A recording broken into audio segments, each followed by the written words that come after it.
Alright, what's up mga katangay? Welcome back. This is my YouTube channel, Katangay PLC. Sa mapagpalang araw mga tayo. Good morning, good afternoon, at good evening. Alright mga katangay, mag-reaction tayo for today dito sa kay Tikram. Dito nga yung nanay ni Tikram ay hindi nakapagpigil dito sa yung nagsulsul kay Kuya Dib dito. So normal yan mga idol, siyempre protektahan ng si Tikram ng nanay niya, siyempre anak niyan, siyempre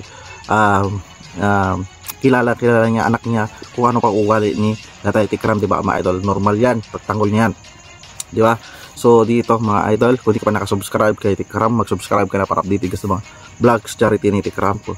At like and share natin andon, skip as. At hindi ka pa nakasubscribe sa aking munting YouTube channel, mag-subscribe ka na para updated ka sa mga upload reaction ko. At hindi ka pa nakapalo sa Facebook ko Katangay PLC, FB page ko Katangay PLC 2.0.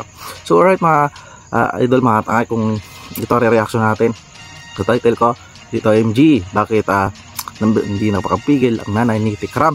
So panoorin natin at gawa natin ng reaction. Wala ka bang utak? Ang klaseng utak mo? Isang utak mo sa sikmura mo. Napaligtara pala yung utak nyo, lahat ng mga amuyong mo. Kasi naman lumabas sa butas ng puwet mo yung anak ko. Napakasama ng bunganga mo ah. Kung anong nangyari dyan, kayo ang mananagot. Kung ano yung sinasabi mo sikreto, sabihin mo, wala kayong utak, magsalita. So dito mga idol, first time ko ito na makita ganito ka nagalit, o siyempre normal yan pagtanggol niya yung anak niya si Tikram, dahil si Tikram wala namang Arabgado, di ba? Sinasagasaan ng kapwa, di ba? Dito normal yan sa magulang na ipagtanggol si Tikram, na si Tikram ay ang dami na tulungan, di ba mga ito? Sa normal yan, siyempre bugso, di ba? Sa magulang na protektahan ng anak, di ba? Tuloy natin sa first time ko din dito makita mga idol na talagang siya, galit na galit, di ba? So galit na galit dito sa nag-akusa kay Tikram, di ba? So mga idol, ito. Mga amuyong mo. Kasi naman lumabas sa butas ng puwet mo yung anak ko. Napakasama ng bunganga mo ah. Kung anong nangyari dyan, kayo ang mananagot. Kung ano yung sinasabi ng sikreto, sabihin mo, wala kayong utak, magsalita kahit isa lang. Utak kabayo ka pala eh. Parang wala kang pinag-aralan. Kala mo paninilang puri yung ginagawa mo. Kala mo hindi mo nagdidinig. Wala ka daw karapatan. Wala ka daw dugong nananalaytay kay Jen. Ikaw ba mayroong kang dugong nananalaytay? Bunganga mo. So dito, Parang pusaling mabaho. so yun, nagalabas ang sama na loob na rin nanay ni Tikram, na si Tikram daw narinig niya wala daw karapatan dahil hindi naman kadugo ni Tatay Tikram si Kuya Dib, di ba mga idol, mga guys, mga katangay. So dito hindi naman pinag-usapan dito kung kadugo, kung sincere naman, kita naman natin yung obligasyon ng magulang ni Kuya Dib ay inako ni Tatay Tikram. Talagang ginampanan niya bilang magulang kay Kuya Dib. Sana nakita ito ni Kuya Dib yung effort ni Tatay Tikram at buong Tikram family. Hindi siya nagbase sa anong kwento-kwento kung sino nagkwento sa kanya. Dapat ninamnam niya yung ginawa natin Tatay Tikram, di ba mga idol? Guys, hindi siya nagpadala, di ba? So dito hindi nakapagpigil ang nanay ni Tikram. Normal yan, protektahan niya yung anak niya si Tikram, di ba mga idol? Dinadagdag mo pa yung kabaliktaran yung lahat na sinasabi mo sa anak ko. Kala mo, yung kayang pamilya mo pagsabihan ng kung ano-anong kasinungalingan, matutuwa ka ba? Grabe, di ba mga idol, si Tikram, grabe. Humble lang talaga. Pinapakalma niya yung nanay niya dito. Yung nanay niya, yung siyempre anak niya yan, di ba? Pinagmamalaki niya si Tikram na marami na tulungan. So depender o tapagtanggol ni Tikram yung nanay niya, di ba mga idol? Si Tikram, ninapaupa niya nga yung nanay niya dahil si Tikram humble pa rin. Talagang grabing napaka haba ng pasensya ni Tikram, di ba mga idol? Siya na nga napaka inano, tapusta, tinaraydor si Tikram, humble pa rin, di ba mga idol?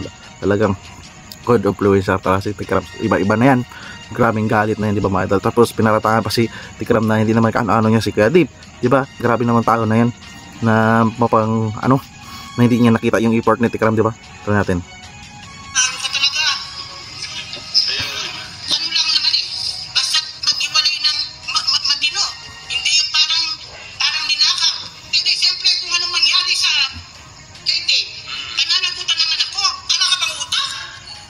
Tama naman yun mga idol. Bakit di idaan sa tamang proseso na usapin o wag idaan sa pagkuha biglaan walang paalam? Dahil tama yun mga idol, ay pananagutan yun ni Tatay Tikram kung ano mangyari kay Kuya Dave, di ba? Tama naman, diba? Tama naman yung ano ng nanay ni Tikram na pananagutan ni Tikram. Bakit di idaan sa tamang proseso, tamang usapan para walang pananagutan si Tatay Tikram kung ano mangyari man kay Kuya Dave, di ba? Kung interesado sila, ano naman yung pamilya ng nanay ni Tikram na daan sa maayos, di ba?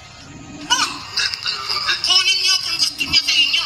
Anong problema? Ang gusto ng mga anak ko, gusto namin, pag-iwalay ng mahusay, hindi katulad mo. Gusto mo, kumusaksak mo sa sikmura mo.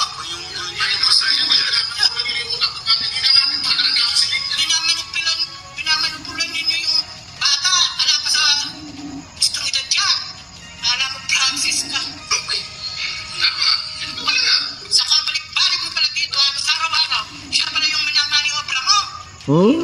Tinurit pa lang pa. So welcome sila sa bahay ng Tikram family. So hindi sila itinuring ng ibang tao, ibang idol, no? Tinurit kitang tao, hindi natanggap dito sa akin. Grabe. Tabaliktaran pala yung utos nyo, lahat ng mga amuyong mo. Pangit mo pa naman, wala kang tintig. Ating mo pala lahat yung mga ano bang tawag dyan sa mga liboris na yan. Talagang mananagot kayo. Walang tao, Francis na yan. Okay nga. Ang tingin ko sa'yo, pura. Grabe. Walang boto. Sasabihin mo pa, mababa yung views ni Rocky. Ang problema. Sumasagot. Nag-send ko sa kanya eh. Oo. Mas maganda kung makasuma, sabi mo. Makasuma na. Suluyan mo na kasi. Mas magandang nagpapatawad. Para makita nila yung nahanap nila. Yan talaga, yan. Kidnapping na talaga. Puro sasabihan na nga na siya ni nakapatid ni Tikram na kasuhan, pero ang gusto pa rin ni Tikram ay magpapatawad. So grabe humble pa rin ni Tikram, pro at least na nandito sa tabi ni Tikram ang buong pamilya niya, todo pagtanggol din sa kanya, di ba mga idol? Saktan si Ramil. Marami po salamat sa pagmamahal nyo kay Ramil. Talagang may mga baser talaga siyang gusto song. Ngayon, nalaman natin. Ang kaligayahan pala ng matandang yun, makitang nasasaktan si Ramil. Ginagamit si Kuya para Para masaktan ka, kunin nila para masaktan. Pero kahit mapariwara nga yung banda, wala sa kanya. Basta ikaw yung masaktan.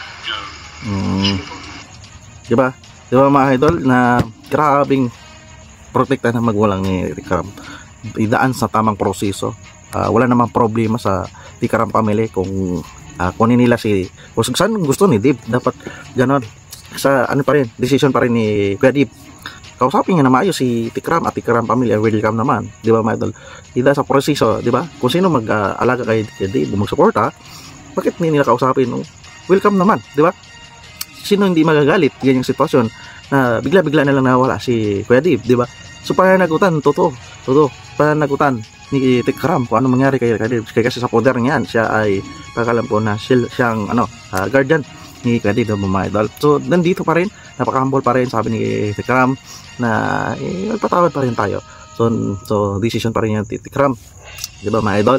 So nandyan ito, ang lakas ni Tikram, yung buong pamilya nga talaga, dahil talagang binabas si Tikram, di ba mga idol, na parang pinagkakitaan ni Tikram si dami nababasa ko yung mga idol na lumakas lang si Tikram dahil kay Kuya Dave. Hindi totoo yan mga idol, dahil wala pa si Kuya Dave ay malakas na yan si Tikram, yung blues. So marami tayong mapapanood dyan sa YouTube channel niya mga idol. Yun na nga mga idol, yan na lang ang reaction ko. Normal yan sa magulang na protektahan niya ang anak niya si Tikram, dahil siyempre nasasaktan din yan siya kung ano nangyari kay Tikram, di ba mga idol? Kaya nabanggit nga ni Tikram na nalulungkot nga siya dahil ginagamit si Kuya Dave na para masaktan siya, di ba mga idol? So alright mga idol, pakikita na lang sa YouTube channel yan ni Tikram, pagpanood, like isa natin, andun is at subscribe natin. At hindi ka pa nakasubscribe sa aking munting YouTube channel, mag-subscribe ka na para update ka sa mga upload reaction ko. At hindi ka pa nakapalo sa Facebook Katangay PLC, FB page ko Katangay PLC 2.0, magpalo ka na para update ka sa mga upload reaction. So maraming salamat sa panonood at see you sa next reaction ko, at lagi tayo mag-ingat. Adios, bye-bye, thank you.